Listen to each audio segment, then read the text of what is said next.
Yes, hello everybody, and welcome back to the Dynasty Hot Seat, the only Dynasty show out there that is a certified inferno. Today we're back, episode number 3 of how to win a Dynasty Fantasy Football Championship. So again, we're going to take a deep dive in to one of the leagues where I won a championship this year, and look at every move I made. Yeah, from original draft all the way through to the championship game. So let's figure out how to win a Dynasty Fantasy Football Championship.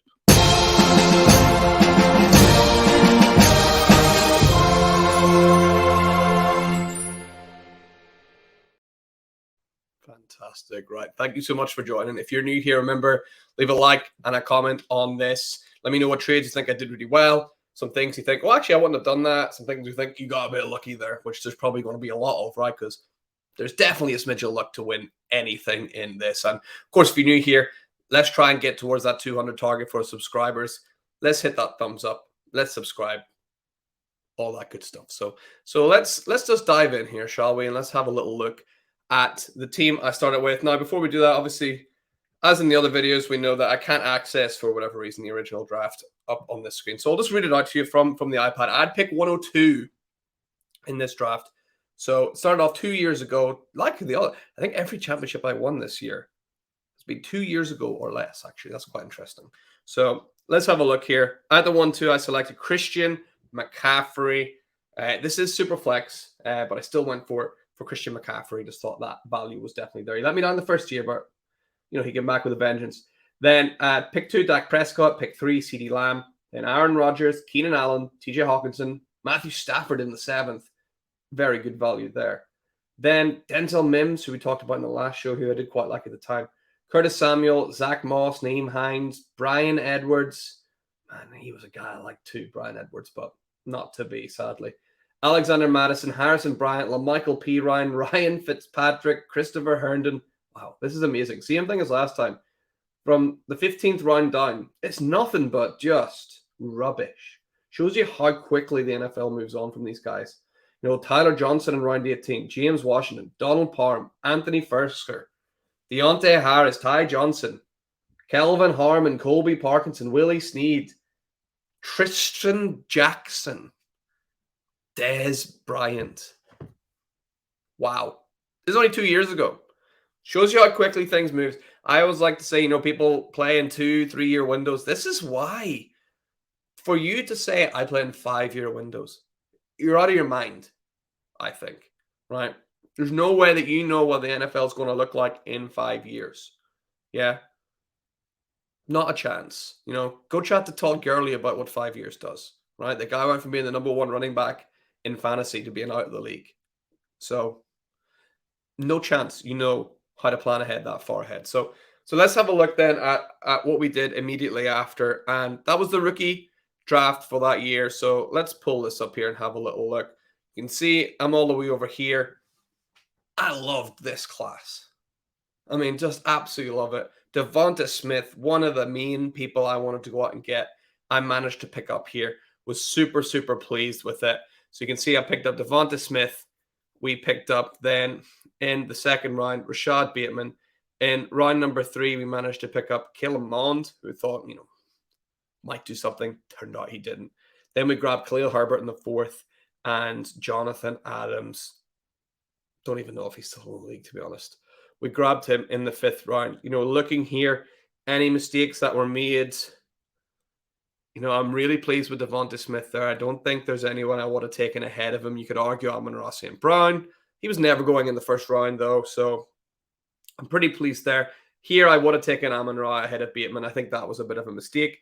Bateman was the more highly rated guy, though. He was sort of tipped to go in the first round, so I thought I was getting pretty good value there. I was happy enough with that. In the 3rd round, obviously wouldn't have taken Kellen Mond, looking deep into the 4th. Davis Mills would have been a better shot there for sure. Khalil Herbert, I managed to get him sneakily, though. Was there anyone going in the 5th round that was worth picking up? Wow. Ramondre Stevenson went all the way in the 5th round. Elijah Mitchell going in the 4th round. That would have been insane value if we managed to pick up Ramondre. But still pretty pleased overall with the 5 rounds there. So let's have a little look. Year 1, what kind of moves were made? I finished 7-7 Snuck into the playoffs, did not win, obviously. So the start, we talked about this last time. You got to be constantly making moves. Look, November, December. Yeah, constantly making moves. Let's scroll down to the very start though and see. So a couple of moves in May, a couple of moves in June, moves in July. Nothing of note here. I bought Gio Bernard for a fourth. I thought him going to Tampa, he might pick up that James White kind of vibe, catching passes and Brady. It wasn't to be, but a fourth round pick, happy enough to throw that away. Got in, Marquez Callaway for some guy. I don't even know who he is, to be honest. So nothing really important here. Now we see a big trade. Again, Antonio Gibson. I think I've bought Antonio Gibson in every single one of these episodes so far. I thought he was going to be a massive, massive smash hit for Washington. He's done okay. I paid Zach Moss a first, a second, a third, and a fifth.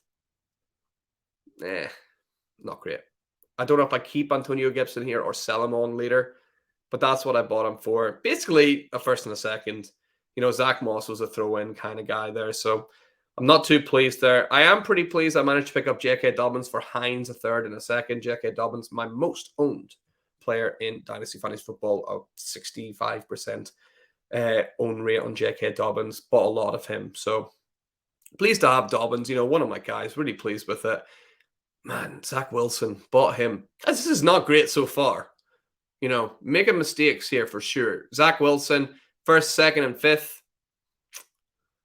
Not great, right? Zach Wilson basically lit that first and second on fire. The fifth doesn't really matter, but yeah, I'm not very happy with that. I can't get much value for Zach Wilson. Also, you can't really drop Zach Wilson, right? Ugh, don't know. Don't know what to think of that, but I'm not pleased. So far, not great return. We're picking up people here that don't really matter. Nico Collins, brought him in for, Johnson in the third. Hey, pretty happy with that. I like Nico Collins. Hasn't done too much.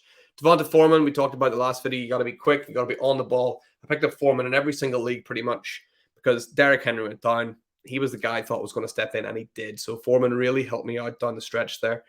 And again, we got some people up and down off waivers, and that's it. Not a huge amount of activity compared to the other videos that we've done. But again, look, this is constantly being on the waivers, making moves, trying to progress. So let's see how the rookie draft of last year went. And staying true to what I've said, I did not believe in this class unless I had, the 1-1 with Breece Hall. I was not a strong believer in this class. I'm going to stick by it. I still think when it's all said and done, this is not going to be a strong class. I mean, look at guys like Isaiah Spiller going in that second round. People like Malik Willis, Sam Howell, David Bell. Compared to this class in 23 coming up, these guys will be going in third, fourth rounds, right? So no one on there that I particularly liked. I traded away all my picks for, let's face it, some not great trades. So I did miss out on Drake London, Rashad White, Zamir White, Greg Dulcich went all the way down the fourth there. Guys I would quite like to have, but hey, it was not meant to be. So let's have a little look then at the championship season. Went 9-5, made it into the playoffs and managed to win. Let's see some moves I made in this championship season. Again, some people picking up Zaquandre White I picked up everywhere, just thinking there's a chance you can get a piece of that Dolphins backfield. It would be good to have. Jeff Wilson, same kind of thing, right? Just picking up pieces whenever you can. Then I decided, hey, the Antonio Gibson experiment, just like I did in the last video, I traded for a 2023 first because I knew they're of high value. So you want to be ahead of the game. Right now, 2024 firsts are of a low price, but this class looks really good. There's a lot of really, really good quarterbacks coming out, and there is the best wide receiver prospect since who knows what. Yeah. So Marvin Harrison Jr., you're going to want a piece of him. You're going to want a piece of Caleb Williams. You're going to want, these guys like, I don't know, like a Bo Nix, right? He's a fun player. Lots of people coming in this 24 class. So you want to maybe be ahead of the game. Start picking up some 24 pieces. Now, if they're 23 pick, you don't really like anyone on the board, see if you can trade it for an elevated 24 pick. Who knows, right? But I picked up Alvin Kamara and a 23 first for Antonio Gibson and a 2025 second. I was very pleased with that. Getting that 23 first. Can't wait to spend that later on. And managed to get Alvin Kamara as well, who had a okay end to the season. I was a bit worried at the start. Picking up people like Isaiah McKenzie, Keneal Harry, nothing too major here, really. Loved this trade. Still stand by it. Michael Pittman Jr. for a 2023 first, which is working out now at the 112. Don't know who is going to be going around pick 112, but from what I've seen, it's going to be someone like, Zach Evans. It might be someone like a Charbonnet. It might be a receiver like Isaiah Flowers. I'd rather have Michael Pittman Jr., so I'm pleased with that. Tell me what you think about that one. That's maybe a controversial one. Michael Pittman Jr. or the 112. I'm taking Michael Pittman Jr. all day. Tell me what you guys think.